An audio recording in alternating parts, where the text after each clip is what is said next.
Ella permanece sentada en la mesa de la defensa, con la espalda recta pero el cuerpo rígido, como si cada músculo estuviera preparado para resistir un golpe inminente. Su rostro luce descompuesto, pálido, marcado por noches sin descanso. Las ojeras profundas delatan un cansancio que va más allá de lo físico. No es solo agotamiento, es la expresión de alguien que se ha repetido una y otra vez que la verdad saldrá a la luz, incluso cuando todo a su alrededor parece indicar lo contrario. Durante semanas, sus abogados han trabajado para construir una imagen clara ante el jurado.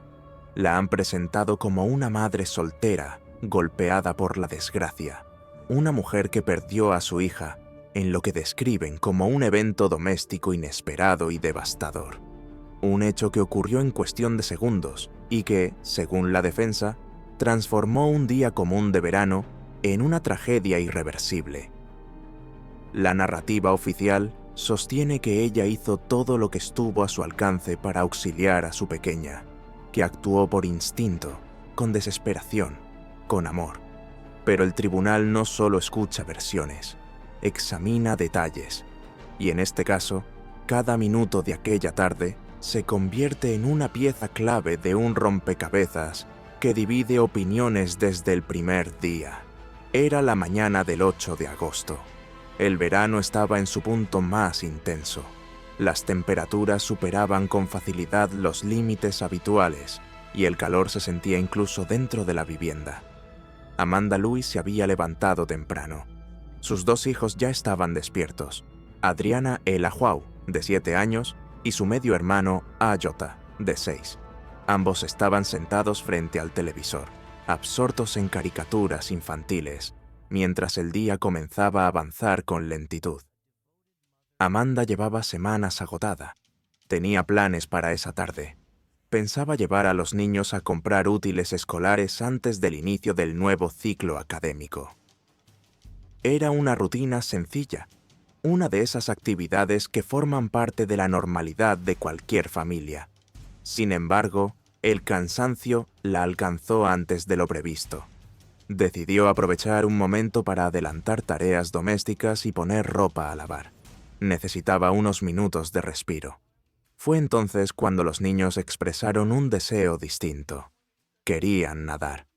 En el patio trasero de la vivienda había una piscina elevada, con una profundidad cercana a 1,20 m. No era nueva, ni improvisada. Llevaba tiempo instalada, y según Amanda, existían reglas claras al respecto. Los niños sabían que no podían acercarse sin la presencia de un adulto. La escalera de acceso, de acuerdo con su testimonio, se mantenía guardada dentro de un cobertizo para evitar cualquier uso indebido. Amanda se negó. Les recordó que tenían planes y que no era momento de nadar. Les pidió que salieran a jugar al patio mientras ella atendía la lavadora. Nada parecía fuera de lo común. Nada hacía presagiar lo que estaba a punto de suceder. Pasaron apenas unos minutos. De pronto, AJ irrumpió en la casa, corriendo. Su voz era aguda, desbordada por el pánico. Gritaba que Adriana estaba en la piscina. En ese instante, Amanda no imaginó lo peor. Pensó que su hija se había acercado al borde, quizá jugando, quizá desobedeciendo una norma más.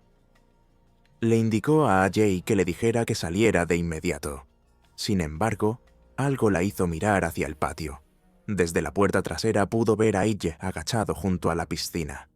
Metía las manos en el agua con movimientos desesperados, como si intentara alcanzar algo que no lograba sujetar. Esa imagen, breve pero contundente, activó una reacción inmediata. Amanda salió corriendo. Al llegar al borde, encontró a Adriana boca abajo dentro del agua, sin reaccionar. El tiempo pareció detenerse.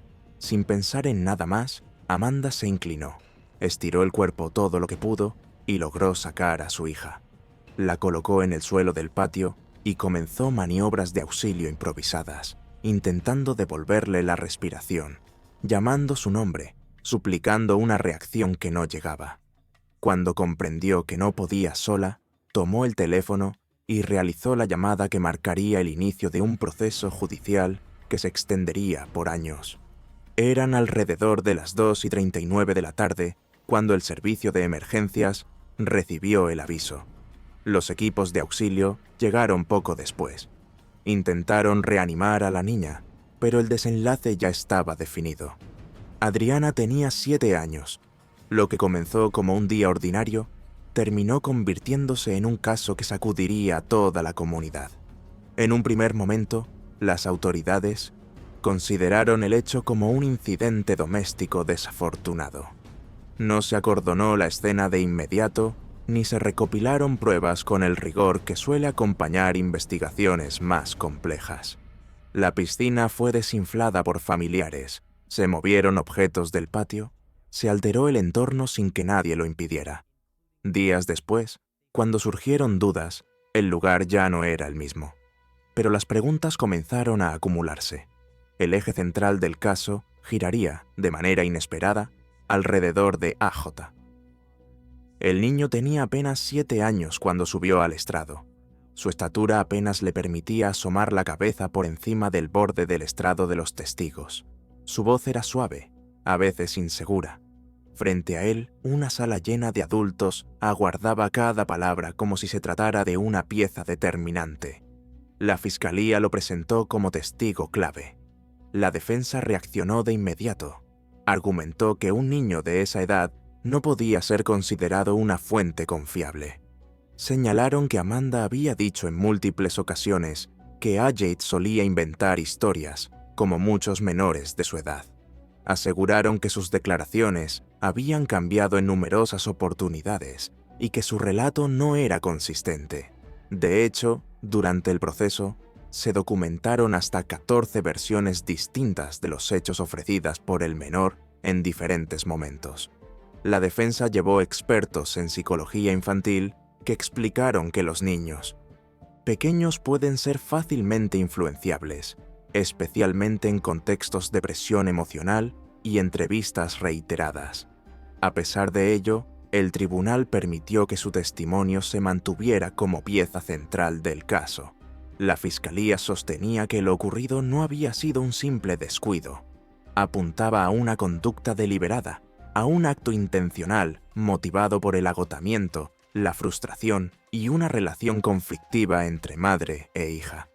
La defensa, por el contrario, insistía en que se trataba de una concatenación de errores, omisiones y mala fortuna. En ese contexto, se introdujeron estadísticas sobre incidentes acuáticos infantiles en el estado de Florida. Se destacó que, en ese periodo, la región lideraba los registros nacionales de fallecimientos no intencionales en piscinas domésticas. Para la defensa, esos datos reforzaban la posibilidad de un accidente. Para la fiscalía, eran irrelevantes frente a los detalles específicos del caso. Pero el punto más controvertido aún estaba por llegar. El informe forense se convirtió en un problema mayúsculo. El médico que realizó el examen inicial nunca se presentó a declarar. Su credibilidad había quedado comprometida en otros procesos. Se descubrió que había incurrido en prácticas inadecuadas que afectaron cientos de evaluaciones previas. Su licencia fue retirada y abandonó el estado antes de este juicio. En su lugar, una asistente administrativa leyó las notas del informe ante el jurado. No tenía formación médica especializada y contaba con antecedentes por declaraciones falsas en procesos anteriores. Aún así, su lectura fue admitida como prueba. La defensa no tardó en cuestionar la validez de todo el procedimiento. A esto se sumó un elemento adicional: el entorno familiar. Salieron a la luz tensiones entre Amanda y su padrastro, Chuck. La relación era distante, marcada por conflictos previos. La defensa insinuó que existían resentimientos no resueltos y sugirió que ciertas acusaciones podrían haber estado motivadas por deseos de represalia. Nada era simple, nada era lineal. Cada mensaje de texto, cada declaración, cada omisión se analizaba bajo una lupa implacable. El caso avanzaba hacia una confrontación inevitable, la palabra de una madre frente a la versión de su propio hijo. Y el momento más esperado aún no había ocurrido. Amanda Lewis tendría que subir al estrado. Su testimonio, según todos los presentes, sería el punto de quiebre. Allí, bajo juramento, tendría que responder a cada duda, a cada contradicción, a cada señalamiento. Tendría que explicar cómo sacó a su hija de la piscina, por qué AJ no estaba mojado, qué ocurrió exactamente en esos minutos críticos. El tribunal aguardaba, y el país observaba. El silencio dentro de la sala era absoluto cuando Amanda Lewis se levantó de su asiento y caminó hacia el estrado. Cada paso parecía más pesado que el anterior. No había cámaras encendidas ni dramatismo innecesario, solo la tensión acumulada de días de audiencias y declaraciones contradictorias. Frente a ella, el jurado esperaba. Algunos evitaban mirarla, otros la observaban con atención, como si intentaran descifrar en su rostro una verdad que aún no lograban definir. Cuando dijo su nombre en voz alta, su tono fue firme, pero frágil. Respondió preguntas básicas sobre su edad, su estado emocional, su incapacidad para dormir o alimentarse desde que comenzó el proceso. No intentó presentarse como una figura perfecta. Admitió estar nerviosa, agotada, emocionalmente desgastada. Sin embargo, insistió en algo desde el inicio. El día de los hechos dijo la verdad y seguía sosteniéndola. La fiscalía y la defensa coincidieron en un punto clave. Todo dependía de los detalles: minutos, gestos, movimientos precisos. El interrogatorio se centró en el momento en que Amanda miró hacia el patio y vio a Ajaya junto a la piscina. Se le preguntó si el agua se estaba desbordando, si había señales de movimiento brusco, si la estructura había cedido cuando ella se apoyó para sacar a su hija. Amanda respondió una y otra vez que no. Aseguró que la piscina permanecía estable, que no había colapsado, que pudo inclinarse y extender el cuerpo lo suficiente para alcanzar el pie de Adriana.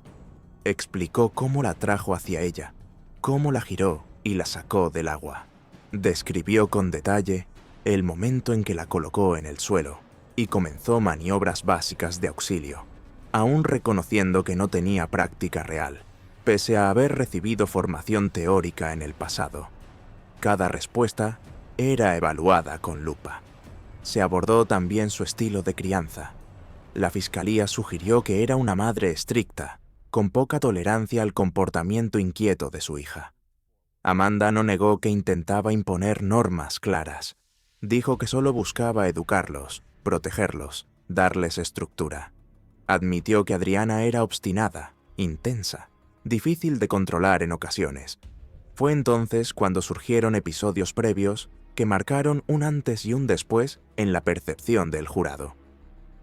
Amanda relató que había llevado a Adriana a un centro de evaluación conductual luego de recibir una llamada de la escuela.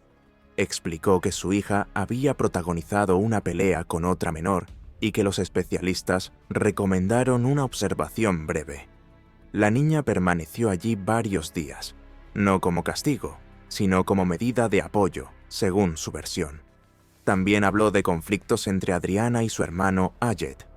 Mencionó un episodio particularmente delicado, en el que, al regresar a casa, encontró a su hija apuntando a su hermano con un objeto cortante, en medio de una discusión. Para Amanda, ese hecho evidenciaba impulsividad, no maldad.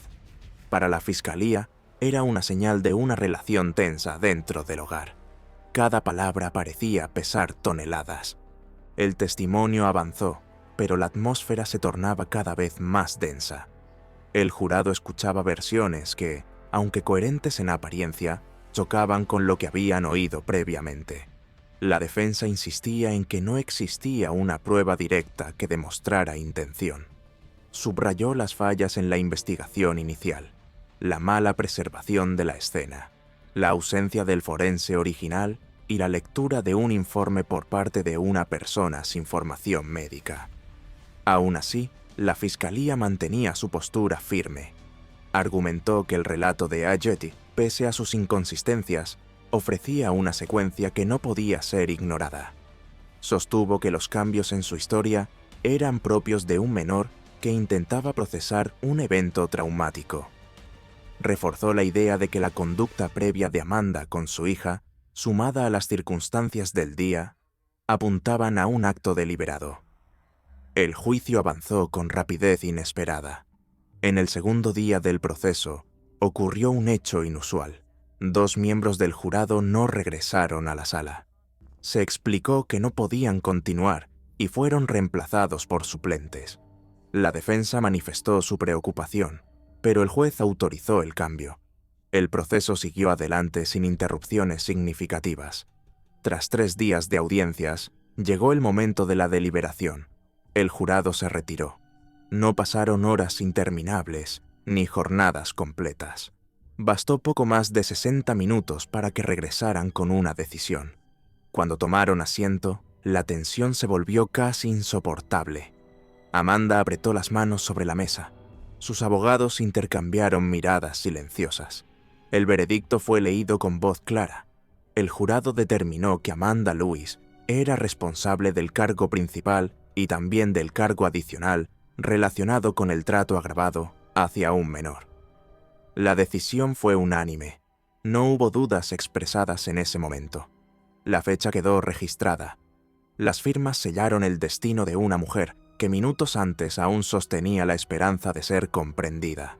Semanas después, en marzo de 2008, se dictó la sentencia. Cadena perpetua sin posibilidad de revisión ordinaria. Amanda fue trasladada a una institución correccional para mujeres, donde permanece desde entonces. Tenía menos de 30 años cuando su vida quedó marcada de forma definitiva por aquel fallo. El tiempo pasó, pero el caso no se cerró del todo. En 2010, la defensa presentó una apelación. Fue rechazada. Aún así, las dudas persistieron. Años más tarde, surgieron nuevos cuestionamientos sobre el comportamiento del jurado durante el juicio original. En noviembre de 2025, se presentó una moción de revisión posterior a la condena. El documento alegaba violaciones constitucionales graves.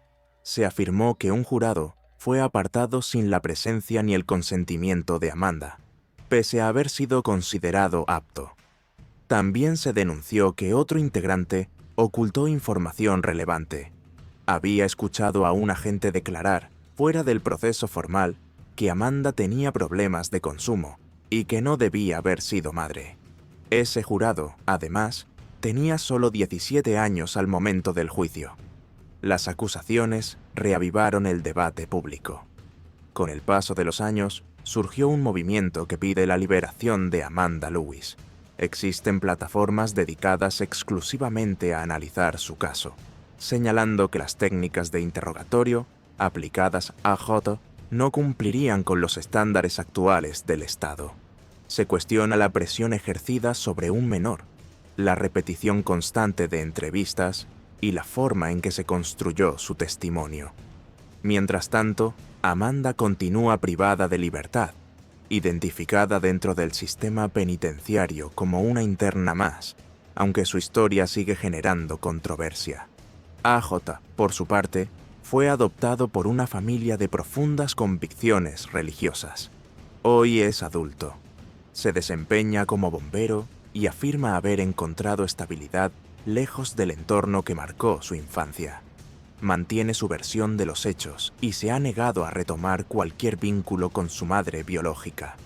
Para él, lo ocurrido es una verdad cerrada. El expediente sigue abierto en términos sociales y legales. Cada revisión, cada nueva moción, vuelve a dividir opiniones. Algunos sostienen que la justicia actuó conforme a la evidencia disponible. Otros creen que las fallas iniciales y las irregularidades posteriores contaminaron el proceso desde el principio. Lo único indiscutible es que la pregunta central permanece sin respuesta definitiva. ¿Qué ocurrió realmente en esa piscina del patio trasero aquella tarde de agosto? A casi 2 décadas de distancia, el caso de Amanda Lewis continúa siendo uno de los más debatidos. Un relato donde la línea entre accidente y responsabilidad se vuelve difusa, y donde una madre y su hijo quedaron enfrentados para siempre ante un tribunal. Si este contenido te pareció relevante e impactante, apóyalo con un like, suscríbete para más historias documentadas de sucesos reales, y deja tu comentario con tu opinión sobre este caso que aún sigue generando debate.